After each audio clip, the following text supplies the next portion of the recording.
I need to be on that plane. Hi everyone.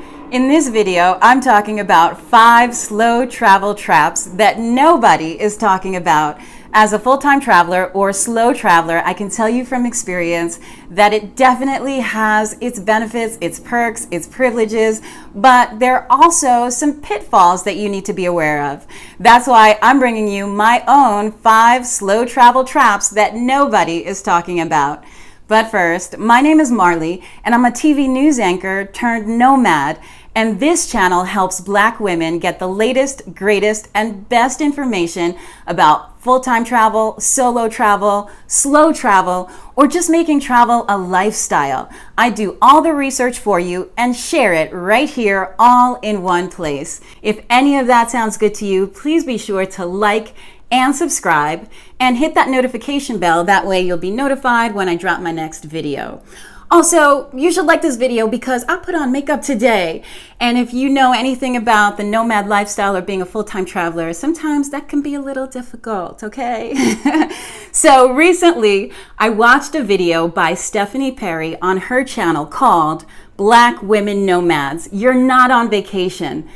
Slow travel traps, okay? Now this resonated with me quite a bit because I'm a slow traveler and I have fallen into a few of those traps. That's why I wanted to bring you my own 5 slow travel traps that nobody is talking about based on my own experiences. Now, one of the big travel traps you'll hear about, and Stephanie did mention this in her video, is eating like you're on vacation. That is something that I'm always guilty of because I love me some food. And one of my favorite things about traveling is having a new culinary cultural experience, you know? So when I slow travel, I stay in a country anywhere from a month to up to 3 months, depending on the tourist visa requirements and regulations in that country. And if I eat like I'm on vacation every one of those days, for obvious reasons, that could be a problem. So that brings me to my first slow travel trap, which is not staying active. Now, sometimes when you get to a new place, you could have that vacation mindset. And in addition to overeating, you're also not moving enough. And also you're outside of your routine a lot of the times in a new place where you don't have that gym membership or your favorite yoga studio that you like to go to. So it's really easy to become a bit sedentary and not get in as much physical activity. So my hack for that is to do excursions and activities and experiences that involve some sort of physical activity, like kayaking where it's available, or hiking. One thing that I really love to do that I recommend everybody do is just walk around. There's no better way to get to know a new country or a new city or any new place than just walking. Just head out on the street and just go walking around, get lost, go see something, you know what I mean? But at the same time, you are shedding some calories, which is also a really lucky byproduct of that. And one other thing that I like to do wherever possible is bike ride, especially in places that are very bikeable. For example, last fall I was in Puerto Viejo, Costa Rica, and it's a very bikeable little city. So I got on my bike and went everywhere, to the beach, to get lunch, to the grocery store, to meet up with friends. I was on my bike every day, multiple times a day.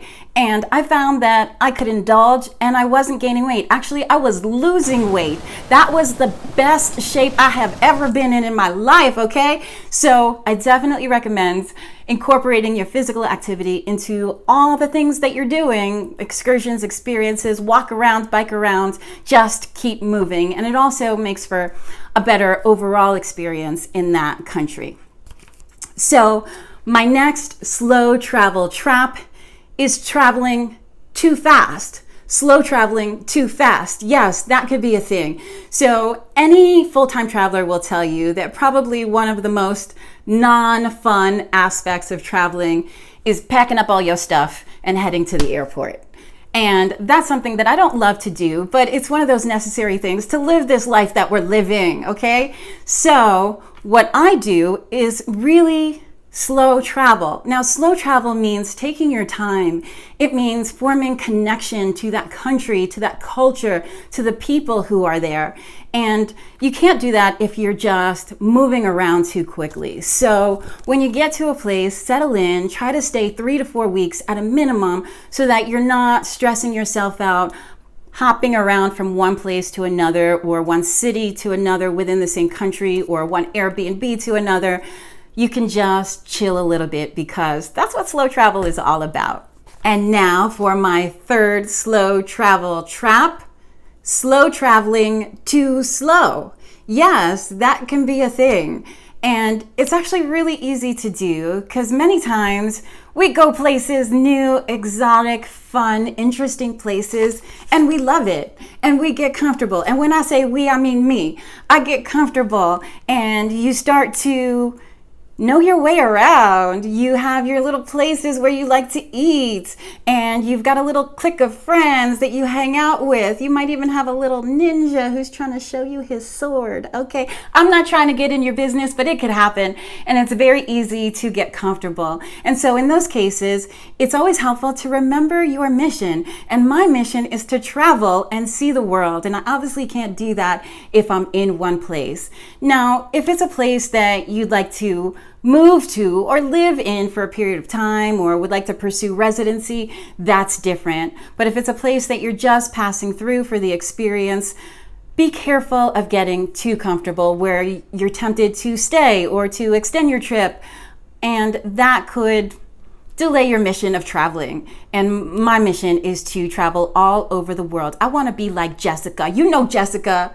Sis has been to every country in the world, and I'm trying to follow in her footsteps. So my fourth slow travel trap is not saving your savings. Now, in many countries throughout the world, the cost of living is much lower than that of the United States. For example, I'm from New York City, so the cost of living in most other places will be lower than where I am from.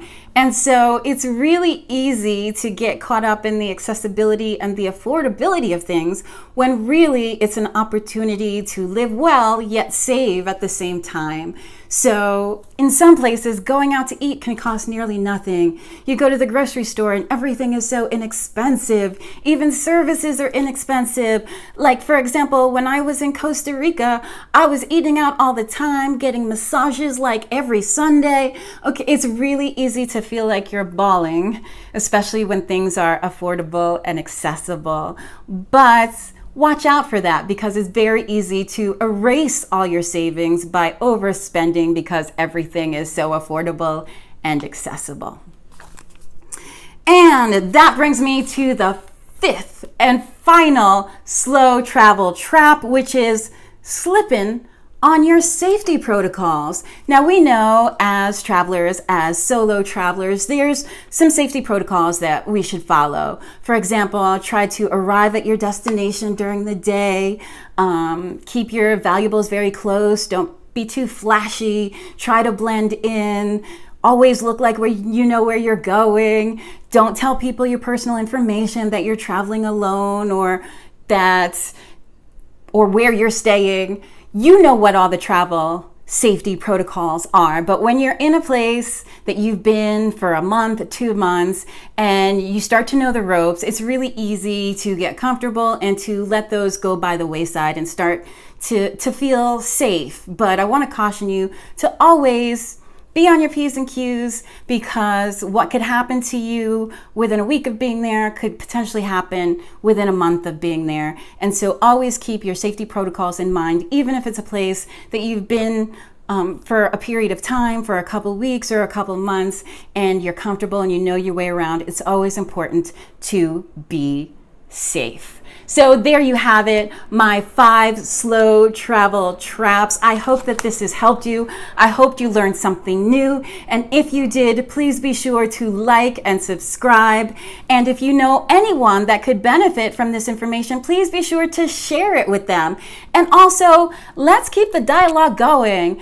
Comment and tell me if you fell into any of these traps, or if you were not aware of some of these traps, or if you're aware of some of your own traps that you know through your own experience that I didn't mention. I want to hear about it all. Thank you so much for watching. I'm Marlie, and I'll see you next time. Bam.